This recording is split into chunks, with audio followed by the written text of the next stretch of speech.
Welcome back to the deep dive. Today we're really digging into something important, something that hits right at, safety and trust, especially trust in the tools that many people rely on every single day. Absolutely. We're talking about protection, reliability. Exactly. And specifically, we're looking at a firearm that's, well, it's everywhere. The Sig Sauer P320 and its military version, the M18, law enforcement, military, civilians, it's seen huge adoption. Huge. Which makes the claims we're discussing today even more significant. Right, because we're going to unpack some very serious claims about its safety, its reliability, claims that have, let's just say, stirred up a lot of debate and real concern out there. And the main source we're diving into today is a pretty forceful article. It's titled Sig Sauer P320 Deemed Unsafe, Why You Must Ditch It. Comes from Tech, written by a firearms instructor named Herfel. Yeah, distinguished instructor, the article notes. So, okay, let's unpack this. That's our mission, right? To really pull out the core arguments, the key pieces of information from this source. Precisely. Our usual goal here on the Deep Dive, we want to give you, the listener, a clear understanding of what this article is claiming, the evidence it presents, a shortcut to being well-informed on these specific allegations. And we'll lay out the arguments objectively. Explore these claims of mechanical failure, the bigger picture stuff the author talks about. Yeah, because look, regardless of where you stand on firearms generally, this whole situation, as presented by Herfel, it raises some really fundamental questions about product safety, about corporate accountability, about how information or maybe marketing shapes what we believe. Universal concerns, really. How much can we trust the tools we depend on, especially the ones for safety? Exactly. It forces that hard look. Okay, so where does this all start? According to the article, it's not just theory. It kicks off with a specific, very alarming incident. Right, a real-world event that apparently brought things to a head. Picture this. July 31st, 2024. A Michigan State police officer, just doing their job, right?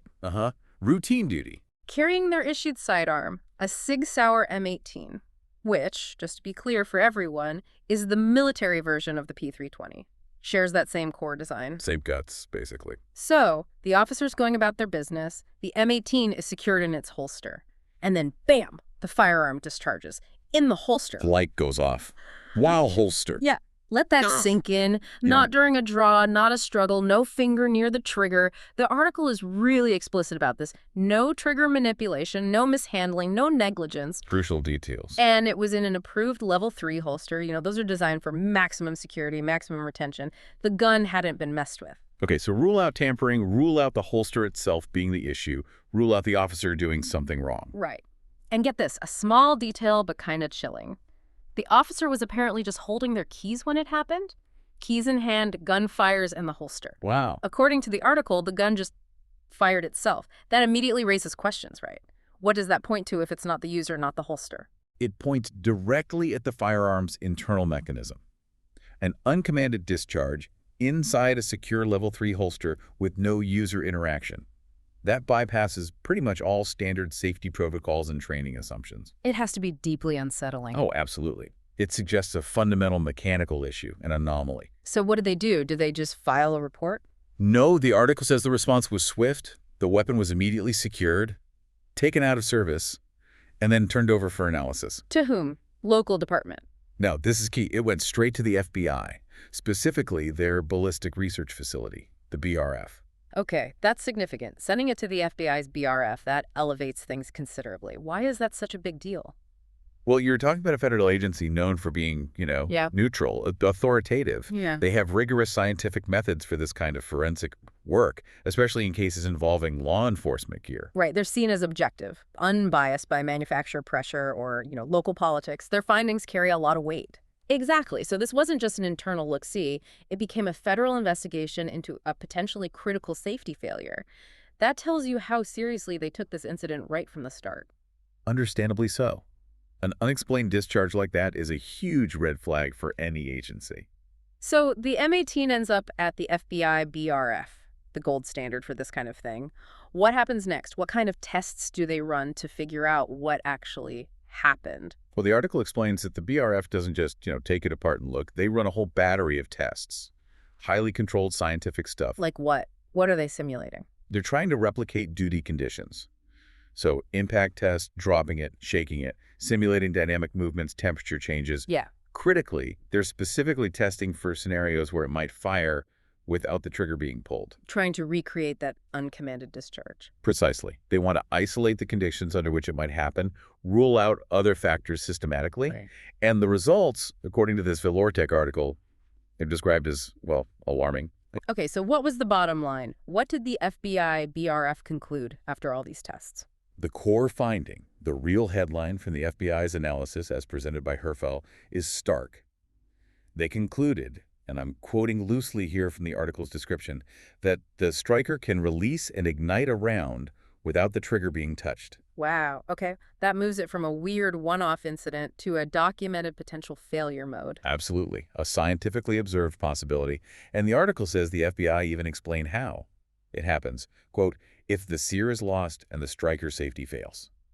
Right, okay, hold on. For listeners maybe not super familiar with the internals, sear is lost, striker safety fails. Can you break that down a bit? What do those parts do normally? Sure. Think of the sear, like a tiny, very precise hook or latch inside the gun. Its main job is to catch the striker, that's the part that hits the primer, to fire the round and hold it back under spring tension. So it holds the energy back. Exactly. It's designed only to let go when the trigger is pulled correctly. It's the primary safety catch, mechanically speaking. Okay, and the striker safety. That's typically a secondary safety. Often it's a little spring-loaded block or plunger that physically sits in the striker's path. It stops the striker from moving forward unless the trigger is pulled. Pulling the trigger moves that block out of the way. Got it. So 2 layers of safety there. The sear holds it, the block stops it unless the trigger says go. In theory, yes, they're meant to be redundant. If one somehow fails, the other should still prevent a discharge. But what the FBI found, according to Herfel's article, is a scenario where both the sear engagement, that primary latch, and the striker safety, the physical block, can apparently fail to do their job. Both of them at the same time. Potentially. The article suggests a pathway where both safeties can be compromised under certain conditions. This implies it's not just one part breaking, but a potential vulnerability in how the whole system interacts. That sounds significantly worse than one faulty part. It is. It suggests a potential systemic issue rather than just, say, a bad batch of sears. Okay, but the real kicker, the part the article calls damning, isn't just that it can happen, but something else. Yes. Reproducibility. That's the absolute key, according to the author. The FBI BRF staff were apparently able to make the uncommanded discharge happen again in their controlled lab setting. They could replicate the failure. That's what the article claims. And not just on that one officer's gun, they allegedly reproduced it with multiple pistols. And here's the truly disturbing part mentioned, including a brand new M18 pulled directly from stock. A brand new one, pulled from inventory, not one that had been used, dropped, maybe maintained poorly. Exactly. A factory-fresh pistol, according to the article, exhibited the same potential failure mode in the FDI's controlled tests. That changes everything, doesn't it? If it's reproducible on multiple guns, including new ones. It's fundamentally critical in any investigation like this. Reproducibility is the gold standard. If you can consistently make a malfunction happen under controlled conditions, especially across different samples, it strongly suggests the problem isn't random. It's not a fluke. Right. It effectively eliminates other variables. You can't blame it on user error anymore. You can't blame it on a specific worn-out part on that gun. You can't blame the holster design or bad maintenance if it happens on a new gun in a lab. So it points squarely at the design itself. Unequivocally, according to the article's interpretation of the FBI findings. It points to what Herfel calls a fundamental failure in the weapon's mechanical design, a systemic vulnerability baked into the platform. Okay, so what is that potential design issue? Let's try to understand the mechanics here as the article lays them out. It mentions the P320 uses a partially pretensioned striker system. What does that mean for us non-engineers? Right, let's simplify that. Unlike some older designs where the hammer or striker is either fully down at rest or fully cocked back, a partially pretensioned system means the striker spring is already partly compressed, even when the gun is ready but not being fired. So there's already some energy stored up, like a spring that's already wound up a bit. That's a good analogy. It's already holding some potential energy. This design often gives you a more consistent trigger pull from shot to shot, which many people like, but it also means the system is inherently, a bit closer to the point of firing than a system where the striker is fully at rest. Okay, so it's partially ready to go. How does that connect to the failures the FBI apparently found? Well, remember the two safety components we talked about, the sear latching the striker and the striker block physically stopping it. Yeah. The article claims that in this partially pre-tensioned system, both of those safeties can potentially fail under certain kinds of pressure. And it uses that word literally. It suggests external forces or maybe even internal forces from movement could cause the sear to slip and the striker block to fail to stop the already partially energized striker. So the fact that it's already partly tensioned makes a failure of those safeties more critical. Potentially, yes. If the safeties are compromised, there's already stored energy ready to be released. The article paints a picture where the very design philosophy, the pre-tension striker, combined with potential weaknesses in the sear and striker block implementation, creates this dangerous possibility. A vulnerability where the redundant systems fail. Exactly. Which goes against the core principles of safe firearm design, where multiple independent safety features are supposed to prevent exactly this kind of thing. It suggests a potential breakdown in that layered safety approach. And if these safeties can fail under pressure, what does that mean in the real world? What are these plausible real-world conditions the article talks about where this might happen? Think about the dynamic situations someone carrying a firearm might encounter. The article mentions things like running, grappling, or fighting, even just drawing the weapon quickly from the holster. High stress, lots of movement. Right, or even less dramatic things like bumping the holstered gun against a car door or falling. These actions can impart forces, impacts, vibrations, pressure onto the firearm. And the claim is that those kinds of everyday or duty-related forces could potentially be enough to cause this catastrophic failure. The sear slips, the block fails, the pre-tension striker goes. That's the implication drawn by Herfel from the FBI findings, that the weapon can fire without warning under these kinds of conditions. Not just hypothetical lab conditions, but plausible, real-world scenarios. The idea of that happening, I mean, whether you're law enforcement, military, or a civilian carrying concealed, it's terrifying. But fundamentally unacceptable for a tool intended for safety. The article stresses this. A weapon that might discharge unexpectedly while being carried, whether it's openly on duty or concealed or just sitting there. It's a massive liability. A huge breach of trust in the tool. Absolutely. It shifts the safety equation dramatically. Usually the focus is on the user. Trigger discipline, safe handling, proper maintenance. But if the gun itself can fail like this, independent of the user's actions, then perfect training might not be enough. That's precisely the argument Herfel is making. That this isn't about technique or discipline. It's presented as an inherent flaw in the machine itself. It forces you to question the basic suitability of the firearm for its intended purpose. Which then leads to the next big question the article tackles. If this issue is potentially so fundamental, how did the P320 become so incredibly popular, so widely adopted?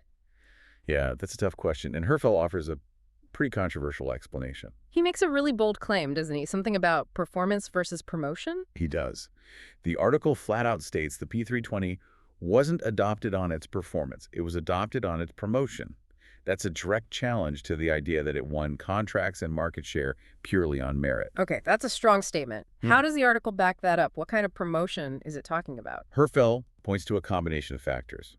First, what he calls Sig Sauer's aggressive marketing. Sig's a big name, well-respected, and they apparently invested heavily in positioning the P320 as the next big thing, the state-of-the-art duty pistol. Ads, sponsorships, that kind of thing. Presumably. Second, and maybe more significantly, lucrative government contracts. Getting adopted by major police departments, federal agencies, or parts of the military gives a firearm enormous credibility. Like a stamp of approval. Exactly. Even if, as the article implies, those contract decisions might involve more than just raw performance data. Things like cost, existing relationships, logistics, packages. Herfel suggests these contracts weren't purely about picking the absolute best performing gun in isolation. And the third part of this promotional push? Influencers. Influencer sponsorships. This is huge in the firearms world, just like everywhere else now. Prominent trainers, YouTubers, writers, people with big followings online. People who viewers or readers trust. Right. And the article claims many of these influencers were sponsored or incentivized to promote the P320, adding their trusted voice to the chorus, saying it was reliable and duty-ready. So aggressive marketing, big contracts, and influencer hype. Herfel argues this created a tidal wave of support. A wave so powerful, he claims, that it drowned out early safety concerns. It suggests a deliberate effort to shape the narrative and push the product, maybe overlooking or downplaying potential issues along the way. Drowned out early safety concerns. That implies this isn't the first time safety questions have come up with the P320. Exactly. The article explicitly brings up the history. It mentions the original drop fire issues. Do you remember that from a few years back? Vaguely, yeah. There's a big controversy about it firing if dropped. That's right. Numerous reports surfaced claiming the P320 could discharge if dropped at specific angles, landing on the back of the slide, for instance. It caused a huge stir. And Sig did something about that, didn't they? An upgrade. They initiated what they termed a voluntary upgrade program. It involves sending your P320 back to have certain internal parts modified or replaced to address that specific drop fire vulnerability. Okay, so why is bringing up that old issue important now in light of these new allegations about uncommanded discharges without dropping it? Because Herfel uses it to suggest a potential pattern. He's essentially saying, look, this platform already had a documented issue with firing unintentionally due to its mechanical design. Okay. The drop fire issue. Now, years later, after a supposed fix, we have the FBI allegedly finding another way it can fire unintentionally through a different mechanism involving the sear and striker block. So the argument is maybe the voluntary upgrade didn't solve all the underlying mechanical weaknesses. That seems to be the implication. It raises the question, how effective was that original upgrade if these new fundamental issues are now being reported and allegedly verified by the FBI on even brand new pistols? Did the fix only address the symptom, drop fire, without curing a deeper design vulnerability? It adds context, suggesting this isn't coming completely out of the blue. Right. It suggests a history of safety concerns related to uncommanded discharges with this specific design, which Herfel argues lends weight to the current findings. It also brings up questions about transparency. How thoroughly were these issues investigated and communicated back then? And this history, combined with the new FBI data, leads the author to make some pretty pointed comments about those influencers and instructors who promoted the P320 so heavily. Oh, absolutely. The article doesn't hold back there. It specifically calls out those who championed the P320 as duty ready. And notes that many of them have become, quote, conveniently quiet since this FBI data started circulating. Yeah. A stark contrast, the article implies, to their previous enthusiasm. And Herfels offers a pretty brutal take on why they might be quiet. What's the accusation? He basically says, admitting the truth means admitting they were either bought, wrong, or both. Wow. That's harsh. Accusing them of being either financially influenced or just unwilling to admit they made a mistake in their assessment. It's a very direct accusation. It questions their integrity and objectivity, and it really forces you, the listener or reader, to think critically about where you get your information, especially for something as critical as firearm safety. Yeah, who do you trust? If influencers might be biased by sponsorships, or if even big government contracts aren't solely based on pure objective safety and performance, it gets tricky. It really does. It raises uncomfortable questions about the entire ecosystem of reviews, endorsements, and expert opinions, particularly when safety is on the line. If the people you rely on for guidance are silent when serious negative information comes out, or if their past endorsements now look questionable, it erodes trust. Especially in a community where that trust is so vital, people's lives could literally depend on making the right choice based on that information. Precisely. Herfel's accusation, sharp as it is, highlights that potential conflict between commercial interests or reputation management and the fundamental responsibility to provide accurate, unbiased safety information. Which brings us right to the end game, the article's final conclusion, and its very direct call to action for anyone who owns or carries a P320. Yeah, Herfel doesn't leave you hanging. He makes his recommendation crystal clear. He asks a really pointed question, doesn't he? Something like, is your loyalty worth your life? That's the one. A very stark framing. He's directly challenging anyone still carrying the P320, based on the evidence he's presented, to weigh their attachment to the brand or their past investment against the potential risk. And he uses that hypothetical scenario too, right? About removing the brand name. Yeah, that's powerful. He asks essentially, would you still carry this if it wasn't a Sig Sauer? If it was just generic polymer pistol A, with these same reported issues and FBI findings? That really cuts through the noise, doesn't it? It strips away the marketing, the reputation, the tribalism. Exactly. It forces you to look purely at the alleged mechanical function, or malfunction as described. It isolates the safety question from brand allegiance. Loyalty is one thing, he argues, but blind loyalty in the face of potential danger is something else entirely. He's saying the brand shouldn't matter if the core function is compromised. That's the core message. It's a call for objective risk assessment over emotional attachment or brand identity. Prioritize your safety and the safety of those around you based on the presented facts about the mechanism itself. And he also makes the point of saying this isn't about the usual online arguments, right? Yes, he explicitly states, this isn't a Glock versus Sig debate. He wants to pull it away from those typical brand rivalries that dominate forums and discussions. Because those debates often miss the point. They can, yeah. They often focus on ergonomics, trigger feel, aesthetics, aftermarket support.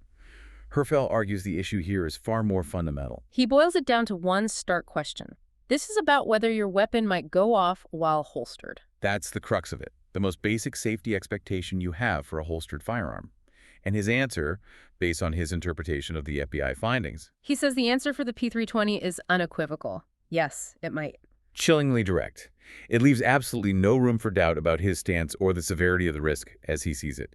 It frames it as a known potential failure mode. So wrapping it all up, what's Herfel's final blunt assessment? He concludes, no amount of loyalty justifies carrying a time bomb. He calls the Sig P320 mechanically compromised and demonstrably unsafe. A time bomb. Strong words. Extremely strong. And his final advice follows directly from that assessment. What was it? Ditch it. Ditch the P320 before it ditches you, followed by make the call, walk away, and don't look back. Wow. That's about as clear and urgent a warning as you can get. A complete rejection of the platform based on the safety concerns raised. It's an urgent plea for owners to take immediate action, prioritizing their personal safety above all else, based entirely on the arguments and the alleged FBI evidence presented in his article. No ambiguity, no hedging in his final recommendation.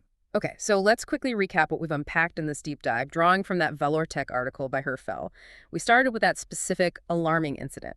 A Michigan State Police M18 firing in its holster, July 2024, no trigger pull, no user error. Right, which led to an FBI investigation. And the core finding from the FBI BRF, as reported in the article, was that the P320 M18 striker can release without the trigger being pulled, specifically if the sear is lost and the striker safety fails. And critically, the article emphasizes the FBI could reproduce this failure repeatedly, even on a brand new M18 from stock. Which points, according to Herfel, to a fundamental design flaw, not just a one-off issue. We talked about the mechanics, the partially pre-tensioned striker, and how the sear and striker block could potentially fail under real-world pressure, leading to the terrifying possibility of the gun firing unexpectedly during running, grappling, or even just daily carry. We also touched on the controversial claim that the P320's popularity was fueled heavily by marketing contracts and influencers, potentially overshadowing earlier safety concerns like the drop fire issue and the subsequent voluntary upgrade. And the article's sharp criticism of influencers who championed the gun and then went quiet after the FBI data surfaced. Leading to Herfel's ultimate stark conclusion that the P320 is mechanically compromised, a time bomb, and his urgent advice to ditch it for your own safety, separating the decision from brand loyalty. Yeah, it's a powerful case laid out in that article. And stepping back, this whole situation, this deep dive, it really highlights broader issues, doesn't it? It's not just about this one gun. What do you mean? Well, it underscores the absolute necessity of rigorous, truly independent testing for any product where safety is paramount. Not just firearms, anything critical. Cars, medical devices, software. Exactly. And it shines a light on the power of marketing and narrative, how easily perception can be shaped, sometimes maybe masking underlying problems, whether intentionally or not. And the responsibility of influencers and information sources? Absolutely. But ultimately, it comes back to us, to the individual. It highlights our personal responsibility to be critical consumers of information, to question, to verify, to look beyond the hype and demand real data, especially when trusting a tool with our safety or our lives. Don't just take the marketing or the endorsements at face value. Right. You have to dig deeper. You have to ask the hard questions about reliability, about proven safety, regardless of the brand name or how popular something is. So the big takeaway question for you, the listener, might be, how do you apply that critical lens to other areas of your life? When you choose any piece of equipment you rely on for safety or critical performance, how do you really assess its reliability beyond the sales pitch? It definitely leaves you with something to think about, that constant balance between trust in technology, the influence of marketing, and our own duty to be informed and critical. A lot to consider indeed. Thanks for joining us on The Deep Dive.